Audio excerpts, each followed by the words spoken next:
Hello, everybody, and welcome back to the Rob Talks podcast.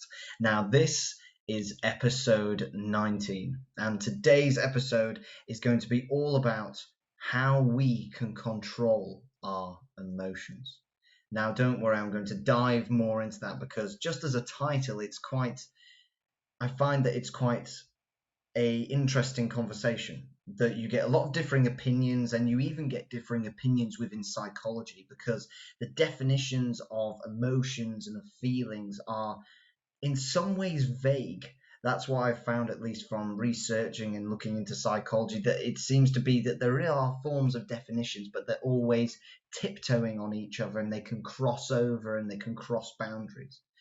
But ultimately, I want to speak about how the emotions that we feel in our lives, or the feelings that we feel within our lives, and the difference between them and emotions, and consequently how we can control our emotions. So, I think the easiest place to start is to start with definitions, to try and show you how there is a difference slightly between feelings and emotion. So a feeling is defined as the perception of events within the body. So how your body, and in a sense your mind, but also with your nervous system and all the different parts of your body, is then perceiving something that is happening to you. So that could be an event that you're currently in, if you're in a kind of fight or flight situation, or even if something around you has happened that is quite, I don't know, emotional in some senses. And so that can then invigorate you both mentally but also within your body. And that's a feeling.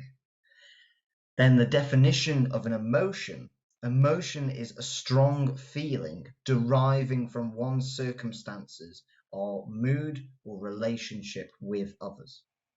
And so emotion is slightly different. And we have to understand that in terms of that emotion comes after feeling. So we feel something as humans. We feel sad, or we put the word sad to what we're feeling internally, or we feel happy, or we feel angry. But then consequently, the emotion that we then perceive from that feeling is in fact in control with ourselves. And we don't always realize this. We live in a world where we prefer to kind of go to snap judgments. We like to react rather than respond. So, for example, in a scenario of where somebody is challenging you, it's a lot easier for you to just snap back at them, to continue an argument, to really take that feeling of anger that you've got and kind of put it out to the world and put it on the person that you're talking to. And this can be the same with sadness, in terms of feeling sad with others and really spreading how you're feeling of that sadness to others because of just the way that you're dealing with that sadness feeling. And it can even happen with happiness. So even as something as simple as the way you're dealing with the feeling of happiness that you have inside, you're smiling. And then that smile makes others smile, or just maybe just the way that you're talking is more uplifting, it's more positive, it's more joyous, and that then consequently makes others feel a similar way. That's something which I always find is amazing with humans. We always do things and we react in a certain way, and that can then make others react in another similar way. And that links quite nicely to a previous podcast episode, if you want to check it out, that I spoke about, all to do with being nice to others and the kind of domino effect that can come from that. But we'll make sure we don't tail off down that route. But essentially, we have to understand that we are in control. I've said before on this podcast, and it is true as I can tell you, we can control our happiness. We can control our sadness. We can control our anger. We can control all these emotions that come from us. Because what happens is you have the feeling, and then the emotion comes afterwards. So it's all about this point here of how do you deal with the response. So when you are happy, how do you deal with that? Is it that you're going to smile? Is it that you're going to go and do a good deed? Or is it that with sadness that you're going to for example, cry, or if you're going to kind of spread the sadness by talking to others about it, whatever it may be, because there are so many rabbit holes that you can go down with this. We have to understand that the feeling is different to the emotion, and we can control the emotion.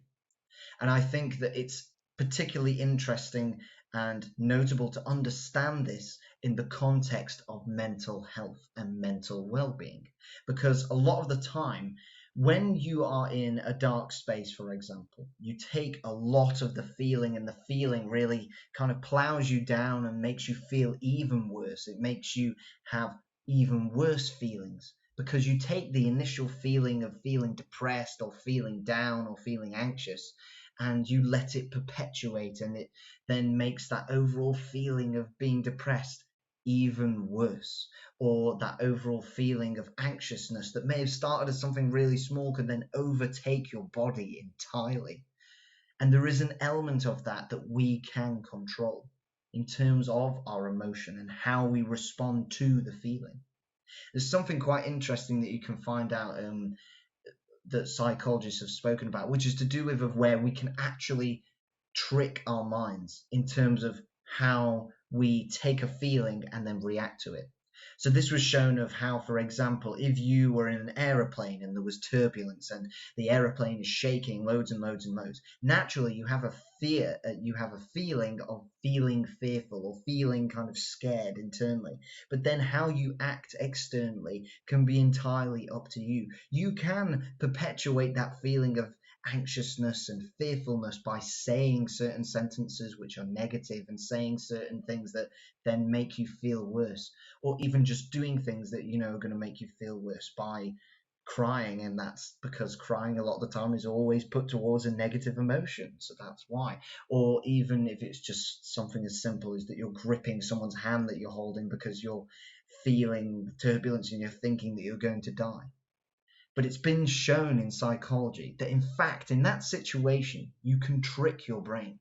You can, in fact, if you say to yourself enough of that, this is exciting, this is really enjoyable, this is actually fun, you can take a situation from where you're going through turbulence in an aeroplane, which can be quite scary, and you can think that you're going to end up in a crash or that the plane is going to crash down. So then all of a sudden, you think you're on a roller coaster. You think that you're having the time of your life because the plane's going really fast and the turbulence is shaking you up and down, just like a roller coaster you used to go on when you were a kid. It's that sort of thing. And we can trick our brains in doing that and being able to react differently. And that's what we can do with our emotions. And I wanted to speak about this also from my own personal experience. My own experience of when I've struggled with my mental health. I eventually realized that it was a case of that I could have some form of control. Yes, you feel depressed. Yes, you feel anxious. But I was able to, for one, take actions to reduce that feeling. But more importantly, as an initial baby step, I could have control of how I was going to react. So, for example, and this links quite nicely to my previous podcast episode to do with self-reliance.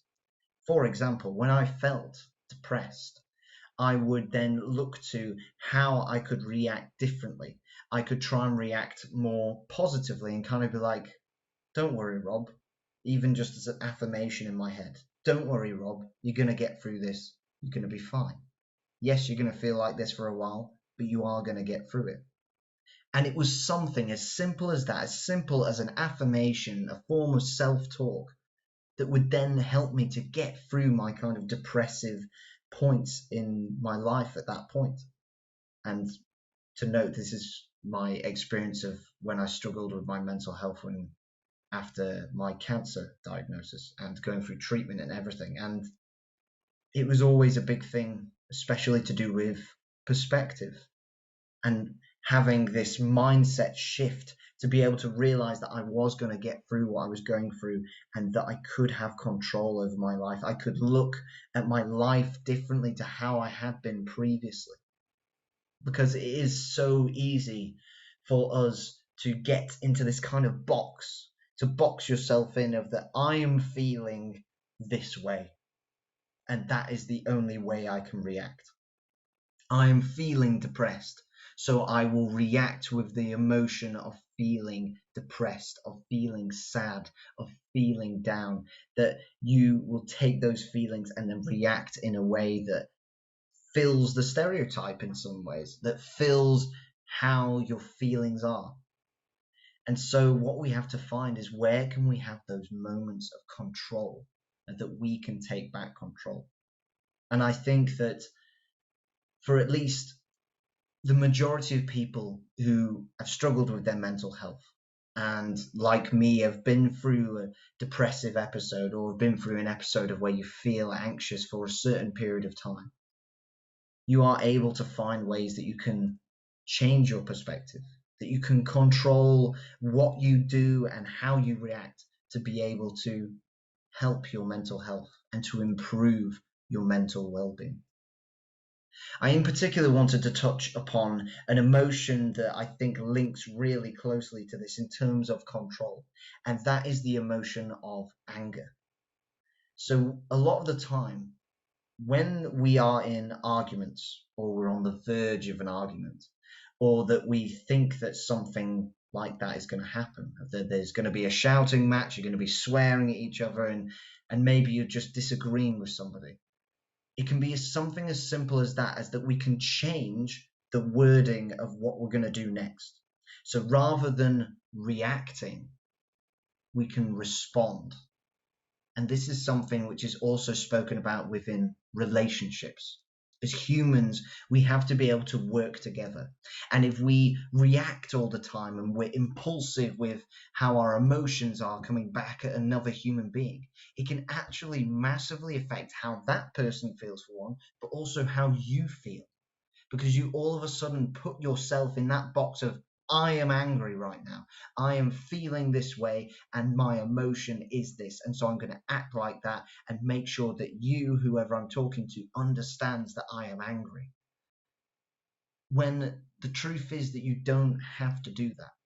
You can feel that anger boiling up inside of you, but you can respond in a different way. You don't have to match the feeling of anger with the emotion of anger.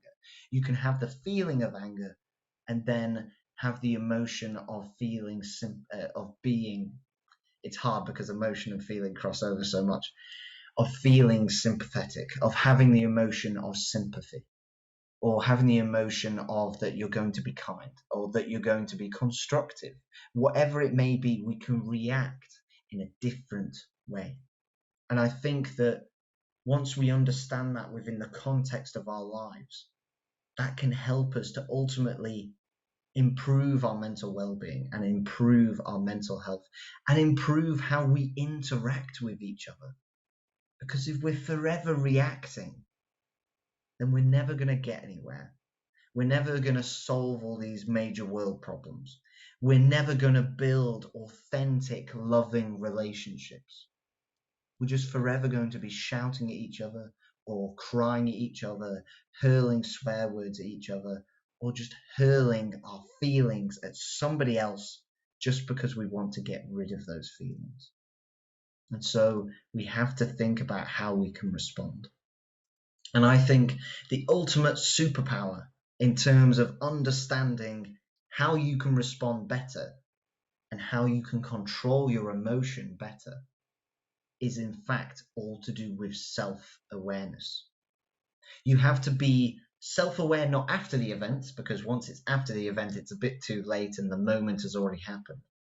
But if you're able to be self-aware within the moment, within the present time of whatever event may be occurring or whatever is happening that is causing you to have this feeling, if you have the self-awareness to understand that, okay, I'm feeling this way, and normally Robert would react like this, but this time I'm going to try my hardest to in fact react like this. And as I say, this can apply to a multitude of contexts and can even link back to our own mental health. It can be Robert saying that normally I feel this feeling of my chest tightening and of my head really hurting like a headache, and that's me feeling anxious. And normally Robert's response would be to kind of curl up in a ball and go to bed and just cry about it and try to get rid of that feeling by going to sleep or just by trying to run away from it. Or my response could be something that is more constructive, that could be reaching out to a friend to talk to them. It could be an action of deciding to go and do some exercise to relieve the feeling, to do some meditation, to do some mindfulness, to do some journaling. Whatever it may be, as long as we have the self-awareness to understand how we can control our emotions and change how we respond in our day-to-day lives, then ultimately we can actually improve our mental well-being and we can improve our relationships that we have with our friends, with our girlfriend or boyfriend, with our family, with your dog, whoever it may be. You can improve those relationships. And ultimately, as our tribalism kind of comes back to our human nature, by us having better relationships with others across this world, across this planet, across cultural backgrounds, races, sexual identifications, whatever it may be, genders, we can then live happier lives, happier and more fulfilled lives. And I'm sure that for so many, that is the North Star, that you want to be happy. And the truth is, you can control your emotion to be happy. Happiness is a choice. Sadness is a choice. Anger is a choice. So many of our emotions are choices. The feelings aren't always, but the emotions certainly are. And how we respond is up to us. If you want to respond in the way that is more reactive, then go for it. And I'm sure that there are contexts of where it works, but in the majority, it doesn't. It doesn't help you, and it doesn't help the other people who are in that situation as well. Whilst if you focus more on how you're going to respond, how you can control your emotion within that time, and how you can do it in a positive way that actually helps you and helps those around you, then that's the way to go. Because one little thing that I will add, just to clarify, is to do with that when I say in terms of controlling your emotions, you don't want to take this as a way of packaging away what you are feeling. That isn't the message. It may come across as though that's what it seems like. It's like, oh, Rob, so if I feel this certain way and I could react in this certain way, no, I shouldn't react like that. And so I should react in a way that is more helpful for those around me. No, you are priority number one. Your health, and in particular, your mental health, is priority number one. And so you react, better wording would be, you respond in the way that is going to help you with your mental health and help you with the feeling that you are processing. And as long as you make that decision, and that decision is right for you to feel better, and it's not based upon just purely how others feel, but they can come into consideration with it, you have to find a balance, and they come into consideration with it, then that will ultimately feel like the right choice, the right way to respond. And there's also a reason why I'm struggling to tell you exactly of how to respond, because there are so many situations we go through in life, and so many times of where, I'm going to be honest, of where I've had the self-awareness to know, okay, this is how I'm going to respond. So much of it comes down to your gut instinct, not your reaction of just a snap reaction, but your gut instinct of going, okay, I think if I respond in this way, and I have control of my emotion in this way, it will benefit me and it will benefit those around me. As long as you do that, you can't ask anymore. As long as you have the self-awareness and the control of your emotion and your response, you can't ask for any more. Now, I think this is a really interesting topic, so let me know what you think in the comments below. And maybe we can even make a part 2 of this, because I can go on for so long about this in terms of our emotions and feelings and everything. And it's also so subjective. It's so interesting of how us as humans, we feel in different ways, and our feelings of sadness, of anger, of happiness, of love, or whatever it may be, are so different, but also so similar in some ways. And so let me know in the comments below if you really like this episode, and I will 100% make a part 2. But anyways, we're coming to the end of episode 19. Thank you so much for listening to the Rob Talks podcast, and I will see you next week for the next Rob Talks video.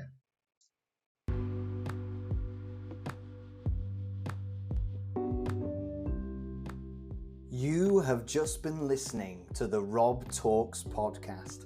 Thank you so much for listening, and please make sure to subscribe and give me a follow on YouTube, Spotify, Instagram, Facebook, or even LinkedIn. And I will speak with you soon. Stay safe and have a great week.